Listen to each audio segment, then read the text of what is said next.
bonjour, c'est un plaisir pour moi de vous apporter la parole aujourd'hui et je vous dis bienvenue, bienvenue chez nous.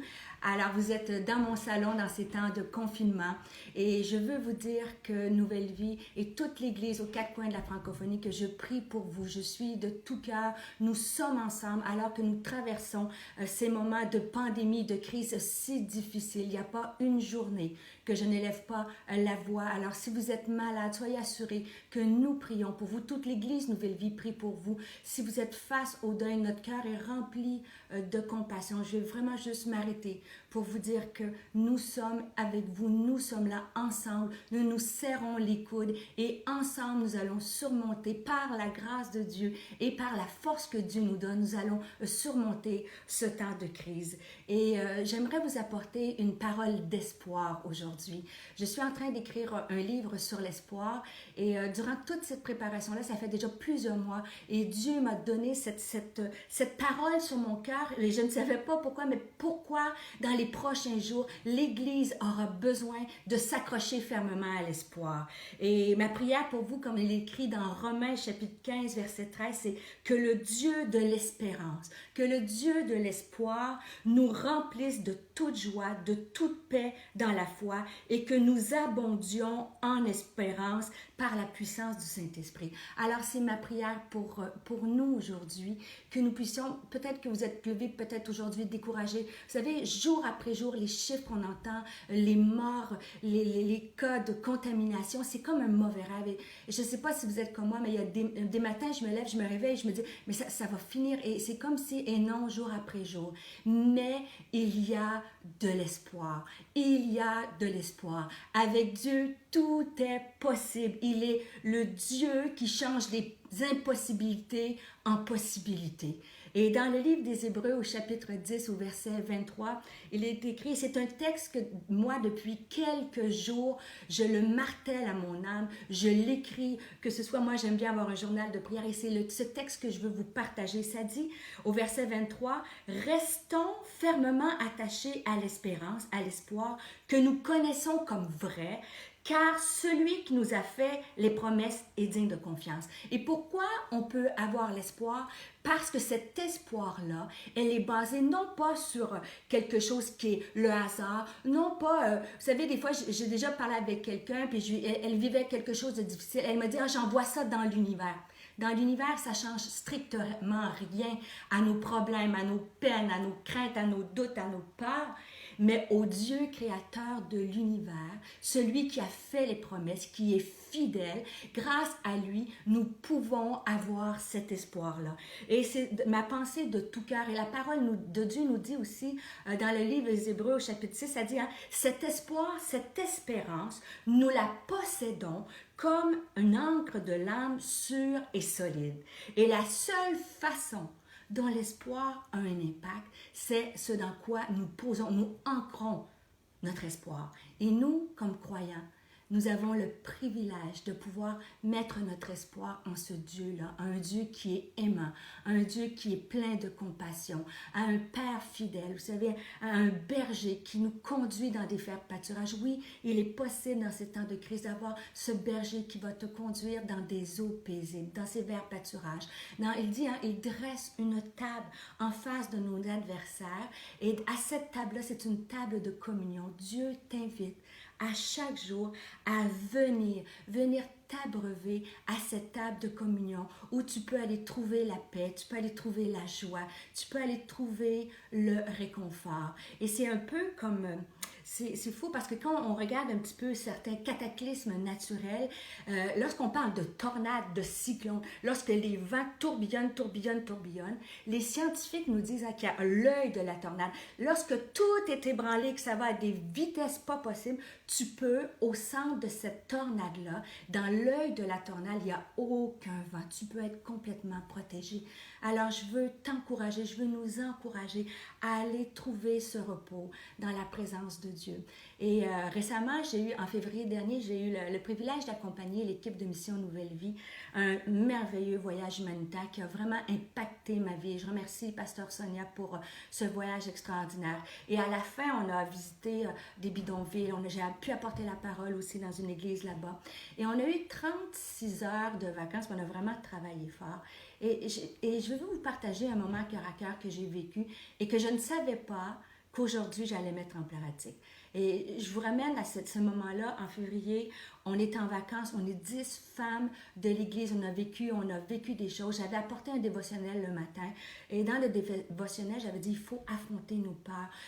On va vivre des moments qui vont être terribles, qui peuvent nous faire peur, mais je crois que Dieu, en 2020, nous appelle à affronter nos peurs. Et Dieu m'attendait au rendez-vous et on est allé faire des cascades d'eau. Et pour se rendre à ce site-là de vacances, il fallait faire le zipline.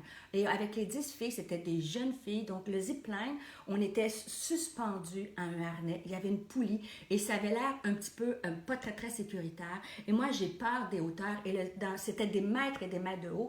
Et sur le harnais, tu glissais d'une montagne à une autre. Et la descente avait l'air de durer des heures et des heures. Alors, toutes les jeunes filles y vont. Et moi, Pasteur Stéphanie, je suis restée la seule et je ne veux plus y aller. J'ai peur, j'en ai le souffle coupé, j'ai peur de ne plus être en contrôle, j'ai peur de me lancer dans le vide. Et finalement, je ne sais pas si c'est l'orgueil ou peu importe, mais je me suis dit, il faut que j'affronte cette peur-là. Et quand je suis arrivée pour partir et me laisser aller dans le vide, j'étais incapable. Et le guide a dit, écoutez, si vous voulez, je vais embarquer avec vous et puis je vais vous tenir puis on va le faire ensemble. Et finalement, grâce à ce guide-là, j'ai mis mes 2 mains sur la corde et j'ai descendu le zipline et j'ai pu arriver de l'autre côté en toute sécurité. Et alors que je priais dans ces moments de crise et d'angoisse, vous savez, on est au niveau financier. Moi, tous mes voyages sont annulés jusqu'en septembre. Toute ma routine de vie est changée. Si vous me connaissez, moi, je suis une femme hyper active et je bouge beaucoup. Et là, tout est changé et c'est un peu insécurisant. Et probablement, vous êtes pareil, vous êtes identique à moi. Vous avez perdu votre travail, peut-être face à des soucis financiers, comme je dis, peut-être à la maladie, des inquiétudes, vos enfants 24 heures sur 24 à la maison.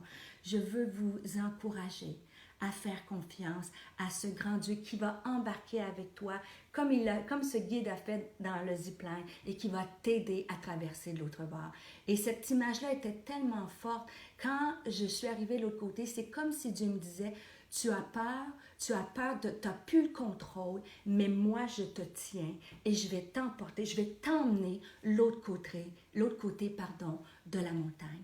Et j'espère que ça trouve écho dans ton cœur, que tu puisses ancrer ton espoir dans celui qui est vrai, dans le Dieu qui est tout-puissant, dans le Dieu de toute possibilité, dans le Dieu qui n'a pas changé.